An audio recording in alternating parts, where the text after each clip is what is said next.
This news is co-presented by कई जुगाड़ भी करते हैं, लेकिन इतने जुगाड़ लगाने के बाद भी किसानों का फसल बच जाए इसकी कोई गारंटी नहीं। रात का अंधेरा हो या फिर दिन का उजाला, इससे इन जंगली जानवरों को कोई फर्क नहीं पड़ रहा है। खाने से ज्यादा इनके पैरों से फसल की बर्बादी हो रही है। ऐसे हाल में इलाके के किसान भगवान भरोसे खेती करने को मजबूर हैं।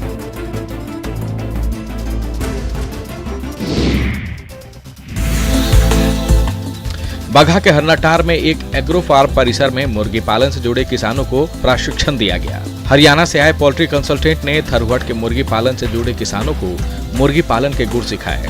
दरअसल यहाँ के पोल्ट्री किसानों में जानकारी को लेकर कई दिक्कतें आ रही थी। मुर्गी पालन के दौरान तापमान कितनी रखी जाए, साथ ही मुर्गियों में होने वाले रोग और उनके लक्षण, उपचार और बचाव के लिए जैव सुरक्षा जैसे उपाय को लेकर यहाँ प्रशिक्षण दिया गया। मुर्गी पालन से जुड़े किसानों को मुर्गियों की फीड की भी जानकारी दी गई। किसानों को जानकारी देते हुए कहा गया कि मुर्गियों को फार्म से निकालने के बाद जो बीट का बुरादा बच जाता है, उसके ऊपर पहले शेड के अंदर ही 5% फॉर्मोलिन का छिड़काव करें। उसके बाद उसे बोरी में पैक कर कहीं दूर फेंक दें। दरअसल भारत दुनिया का 5वां सबसे बड़ा ब्रायलर उत्पादक देश बन गया है। अन्य देशों की तरह यहाँ भी यह व्यवसाय अब उद्योग का रूप ले चुका है और बगहा जैसे इलाकों में मुर्गी पालन के इस प्रशिक्षण से उम्मीद है कि यहाँ के किसान अब समृद्ध होंगे।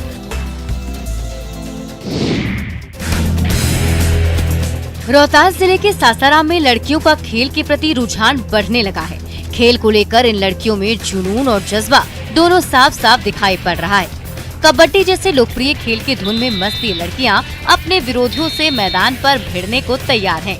खेल का जुनून इन लड़कियों के ऊपर इस कदर सवार है कि कम संसाधनों के बाद भी ये सासाराम के न्यू फजलगंज स्टेडियम में नियमित रूप से खेल की प्रैक्टिस कर रही हैं। प्रशिक्षक इन होनहार खिलाड़ियों को खेल से संबंधित हर बारीकी को सिखा रहे हैं, जिससे इनके अंदर छिपी प्रतिभा का विकास हो सके।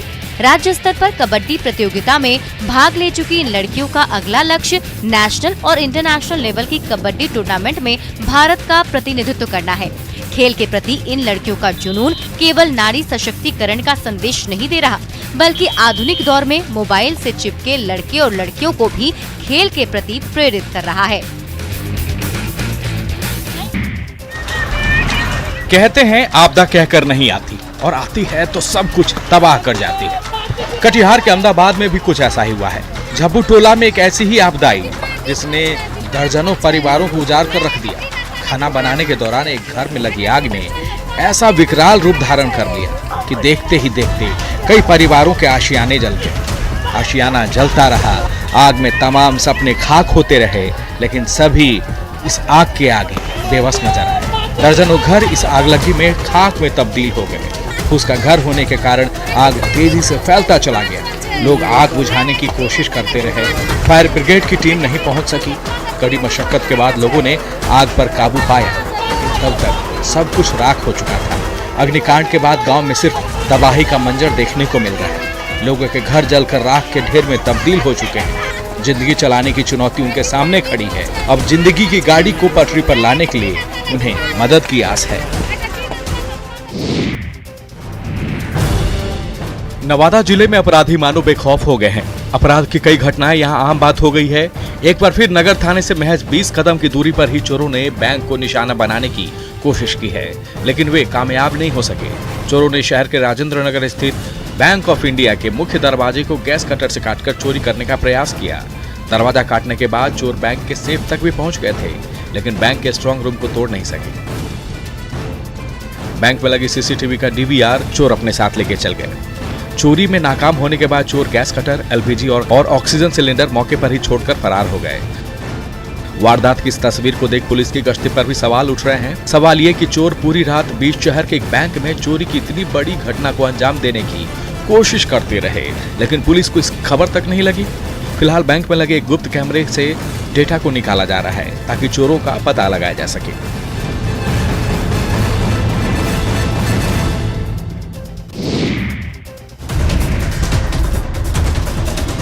सहरसा में चोरी की घटनाएं थमती हुई नजर नहीं आ रही। चोर नकदी, जेवरात के साथ साथ अब पशुओं की भी चोरी करने लगे। चोरों ने इस बार गाय को निशाना बनाया। मामला सदर थाना क्षेत्र के तिवारी चौक वार्ड नंबर 31 की बताई जा रही है। चोरी की घटना सीसीटीवी में कैद हो गई, जिसमें 2 चोर पिकअप गाड़ी से उतरते हैं और गाय को गाड़ी में डालकर फरार हो जाते हैं। गाय स्थानीय निवासी विकास कुमार तिवारी की बताई जा रही है। गाय के मालिक ने सदर थाने में गाय चोरी की रिपोर्ट दर्ज कराते हुए पुलिस से मामले की जांच की गुहार लगाई है। पुलिस ने सीसीटीवी में रिकॉर्ड हुए फुटेज के आधार पर मामले की जांच शुरू कर दी है। हालांकि इस मामले में अब तक किसी की गिरफ्तारी नहीं हो पाई है। घटना के बाद से स्थानीय लोगों में दहशत का माहौल है। लोग घटना का मुख्य कारण पुलिस की लापरवाही को बता रहे हैं और आरोपियों की जल्द गिरफ्तारी की मांग कर रहे हैं।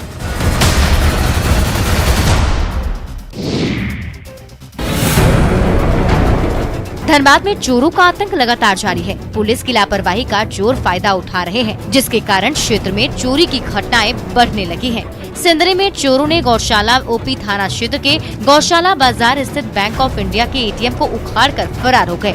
थाना के समीप होने पर भी स्थानीय पुलिस को इस घटना की भनक नहीं लगी।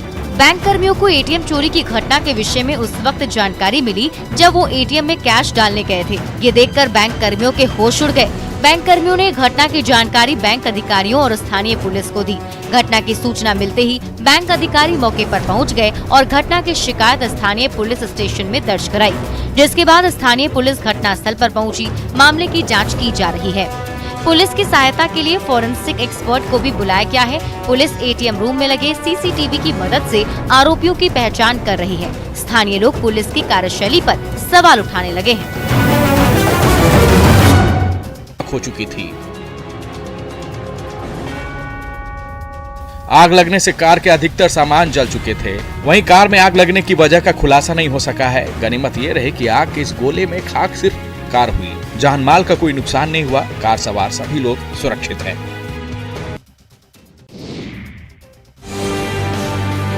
हादसों का कोई वक्त नहीं होता, कोई तारीख नहीं होती, होते हैं इसमें तो सब कुछ खत्म।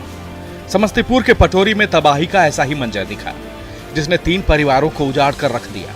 खाना बनाने के दौरान सिलेंडर में हुए रिसाव से एक घर में लगी आग ने ऐसा विकराल रूप धारण कर लिया कि देखते ही देखते कई परिवारों के आशियाने जल गए। गैस सिलेंडर में रिसाव के बाद लगी आग से जोरदार धमाका हुआ। आशियाना जलता रहा। आग की लपटों में लोगों के तमाम सपने खाक होते रहे। लेकिन मोरवा के बनबीरा में सभी इस आग के आगे बेबस नजर आए। दर्जनों घर इस आगलगी में खाक हो गए। फूस का घर होने के कारण आग तेजी से फैलता चला गया। लोग आग बुझाने की कोशिश करते रहे। फायर ब्रिगेड की टीम भी मौके पर पहुंची। जब तक आग पर काबू पाया जाता तब तक सब कुछ राख हो चुका था। लाखों की संपत्ति जल चुकी थी। अग्निकांड के बाद गांव में सिर्फ तबाही का मंजर है। लोगों के घर जलकर राख के ढेर में तब्दील हो चुके हैं। पूरे लाव लश्कर के साथ सासाराम शहर में अतिक्रमण हटाओ अभियान चलाया गया। करगहर में प्रशासन की टीम को देखते ही सड़क किनारे के दुकानदार खुद अपना धंधा समेटते नजर आए। कई दुकानों के सामान को प्रशासन की टीम ने फेंक भी दिया। फल फूल वाले फुटपाती दुकानों पर प्रशासन का डंडा ज्यादा चला। प्रशासन की टीम को देख करगहर चौक पर गोलगप्पा, चाट, छोला भटूरे बेचने वाले ठेला इधर उधर लेकर भागने लगे। दुकानदारों को दोबारा सरकारी जमीन पर अतिक्रमण नहीं करने की हिदायत दी गई।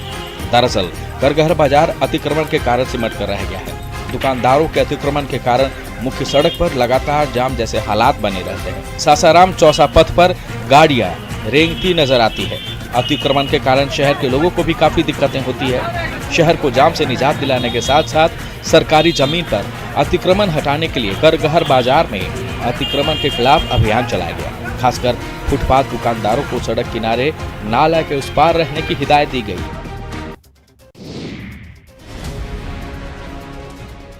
रांची के खलारी इलाके में सीसीएल की ओर से किए जा रहे माइनिंग से आसपास के इलाके प्रभावित हो रहे हैं।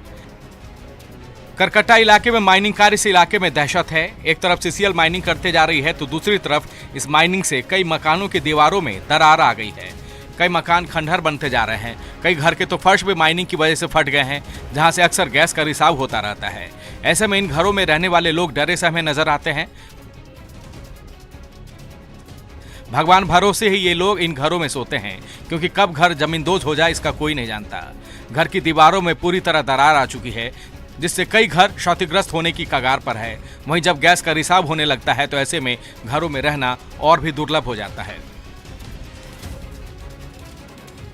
लोगों की माने तो जमीन के नीचे आग लगी हुई है, जिससे अक्सर यहाँ गैस का रिसाव होता रहता है। लोगों ने सीसीएल प्रबंधन से मदद की गुहार लगाई है।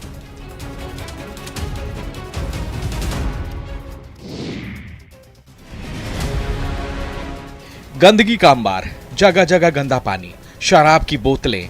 भागलपुर को स्मार्ट सिटी बनाने के लिए पहल किस तरह किए जा रहे हैं, ये उसकी सच्ची तस्वीर है। शहर के कोयला डिपो के पास सरकारी बस स्टैंड के बदहाली की ये तस्वीर है। सरकारी बस स्टैंड में पैसेंजर्स के बैठने की भी जगह नहीं है, यात्रियों के लिए शौचालय की व्यवस्था नहीं है। सालों पहले बने जर्जर शेड के नीचे बैठकर यात्री बस का इंतजार करते रहते हैं। शाम होते ही सरकारी बस स्टैंड शराबियों का अड्डा बन जाता है। कचरों के बीच ही बसों की पार्किंग होती है, यानी मूलभूत सुविधाओं का यहाँ घोर अभाव है। भागलपुर में सरकारी बस स्टैंड का ये हाल तब है जब हर रोज यहाँ से सैकड़ों बसें अलग अलग राज्यों के लिए भी चलती है। भगवान भरोसे बस स्टैंड की सुरक्षा चल रही है। सरकारी बस स्टैंड में जहाँ यात्रियों के लिए सुविधाओं में कमी है, वहीं यहाँ के कर्मियों के लिए भी बहुत कुछ नहीं है। कार्यालय का पूरा भवन ही जर्जर हाल में है। बारिश के दिनों में कमरों से पानी टपकता है, जिससे यात्रियों के साथ साथ यहाँ के कर्मचारियों को भी दिक्कतें हो रही है। झारखंड में गिरिडीह में अवैध शराब का निर्माण धड़ल्ले से हो रहा है। उत्पाद विभाग की कार्रवाई में नवनिर्मित मकान के तहखाने में चल रहे अवैध शराब के अड्डे का भंडाफोड़ हुआ है। गुप्त सूचना के आधार पर उत्पाद विभाग की बड़नी थाना क्षेत्र में संचालित हो रहे अवैध शराब के अड्डे पर छापेमारी की गई। कार्रवाई के दौरान टीम ने मौके से 400 लीटर स्प्रिट सहित तैयार शराब को जब्त किया। इस दौरान टीम ने विदेशी ब्रांड के शराब के रैपर और ढक्कन को भी बरामद किया। टीम ने शराब तस्करी में इस्तेमाल हो रहे बोलेरो गाड़ी को भी जब्त कर लिया है और मामले की जांच कर रही है। हालांकि मकान मालिक और अवैध शराब का कारोबारी मौके से फरार है, जिनके खिलाफ स्थानीय थाने में प्राथमिकी दर्ज कराई गई है। पुलिस दर्ज प्राथमिकी के आधार पर आरोपियों की गिरफ्तारी के लिए अभियान चला रही है। उत्पाद विभाग के इस अभियान से अवैध शराब का कारोबार करने वाले लोगों में दहशत का माहौल है। बिहार में पर्यटन स्थलों का निर्माण और उसका विकास जोरों पर है। सैलानियों के लिए मधुबनी जिले में मिथिला अर्बन हाट का निर्माण कार्य अंतिम चरण में है। इस हाट के निर्माण का मुख्य मकसद लोगों को मिथिलांचल की कला संस्कृति से अवगत कराना है। 14 एकड़ में फैले झील के चारों तरफ वॉकिंग ट्रैक और सीढ़ीनुमा घाट का निर्माण किया जा रहा है। मधुबनी के अररिया संग्राम में बन रहे इस हाट को दिल्ली हाट की तर्ज पर बनाया जा रहा है, जिसके अंदर अलग अलग स्टॉल्स में मिथिला के लोगों की ओर से तैयार की गई वस्तुओं को बिक्री के लिए रखा जाएगा। सैलानियों के लिए मिथिला कला की समृद्ध कला संस्कृति को दिखाने के लिए ओपन थिएटर का निर्माण भी किया जा रहा है। अर्बन हाट में सैलानी जल्द ही इसकी खूबसूरती के साथ साथ मिथिला के लजीज व्यंजनों के स्वाद का आनंद उठा सकेंगे। पर्यटक जल्द ही इस हाट में घूम फिर सकेंगे और मिथिला की खूबसूरती को निहार सकेंगे।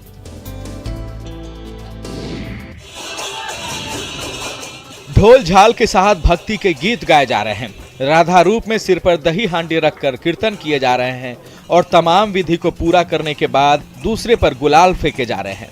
कह सकते हैं कि यहीं से सिमडेगा शहर में होली की शुरुआत होती है। यहीं से शहर में होली का रंग चढ़ता है। दरअसल सिमडेगा जिला मुख्यालय से 22 किलोमीटर दूर पहाड़ों पर स्थित राम रेखा धाम की ये तस्वीर है, जहां भक्ति के रंग उड़ाए जा रहे हैं। पूरा इलाका होलीमय हो गया है। सिमडेगा की पवित्र तीर्थस्थली राम रेखा धाम में माघ पूर्णिमा के विशेष अनुष्ठान और कीर्तन को पूर्णाहुति दी गई। राधा रूप में सिर पर दही हांडी रखकर कीर्तन मंडली दही भांजन के रस्म किए जा रहे थे। राम रेखा धाम की पवित्र गुफा मंदिर में भगवान की आरती की गई, कीर्तन किए गए और इसके बाद जब भक्त मंदिर से बाहर निकले तो शुरुआत हो गई गुलाल उड़ाने की।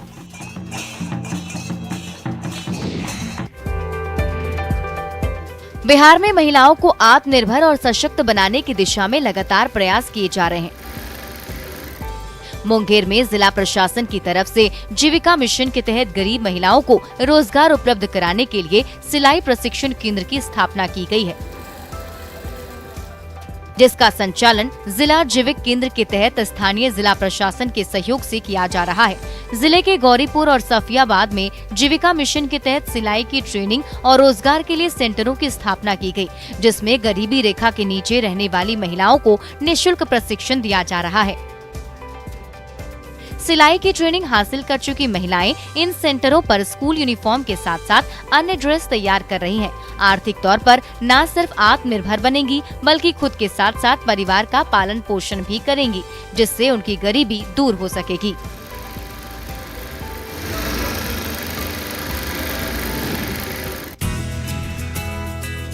गोपालगंज के युवा किसान परंपरागत खेती को छोड़कर फलों की खेती करने लगे हैं, जिससे उनकी आर्थिक स्थिति में सुधार हो रहा है।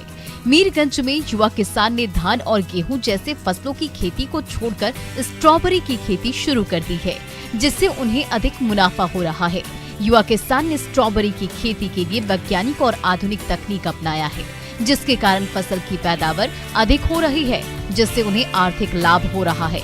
युवा किसान की खेतों में तैयार स्ट्रॉबेरी की मांग स्थानीय स्तर पर बढ़ने के कारण उन्हें बाजार की तलाश में बाहर नहीं जाना पड़ रहा है।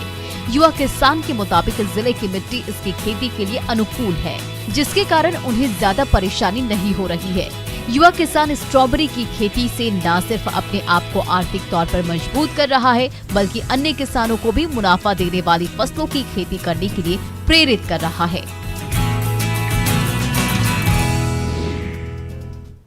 ये 2 दिन काम पर ना आए तो हम ठीक से जी नहीं पाएंगे।